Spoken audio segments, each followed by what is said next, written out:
Hello అండి, బాగున్నారా? నేనైతే చాలా బాగున్నాను. నేను మా అత్తగారు కలిసి వేడి వేడి పకోడీలు చేయాలనుకుంటున్నాం గైస్. వర్షాకాలం వచ్చేసింది కదా, ఇంకా వర్షం పడుతున్నాయి కాబట్టి పకోడీలు తినాలనిపించింది.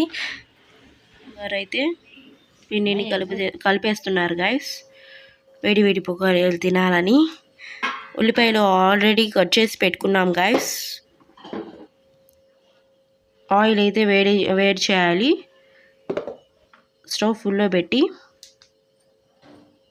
కొంచెం దాంట్లో కారం, శనగపిండి, ఉల్లిపాయలు, కారం, సాల్ట్, తగినంత సాల్ట్ వేసుకోవాలి గైస్. ఉప్పు,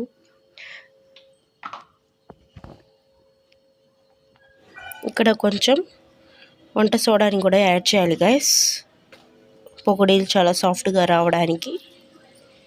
పిండి అంతా కలిపిన తర్వాత కొంచెం కరివేపాకు ఉంటే యాడ్ చేసుకోవాలి గైస్. పకోడీల్లో కొంచెం వాటర్ కూడా యాడ్ చేసి ఇలా తగినంత వాటర్ తీసుకొని ఇలా మెత్తగా కలుపుకోవాలి గైస్. పిండిని ఇలా మొత్తం మెత్తగా కలిపిన తర్వాత వేడి వేడి ఆయిల్లో పకోడీలు వేసుకోవాలి. ఇలా నూనెలో కొంచెం కొంచెం పిండిని యాడ్ చేయాలి గైస్. పకోడీలు అయితే రెడీ అయిపోతాయి. వర్షం పడుతుందిగా, వేడి వేడిగా ఏమైనా ప్రిపేర్ చేయండి అంటే మా అత్తగారు అప్పుడప్పుడే ఇలా పిండిని కలిపి పకోడీలు వేసేసారు గైస్.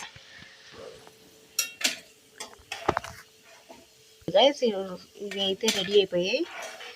ఒక బౌల్లో తీసుకోవాలన్నమాట. ఇవి టేస్ట్ చేస్తే చాలా సాఫ్ట్ అని క్రిస్పీగా ఉన్నాయి గైస్, చాలా బాగున్నాయి, కరకరమంటున్నాయి. మీరు కూడా ట్రై చేయండి గైస్. ఫస్ట్ టైం అయితే బౌల్లో తీసుకున్నాను, మళ్ళీ సెకండ్ టైం కూడా వేస్తున్నాం గాయస్.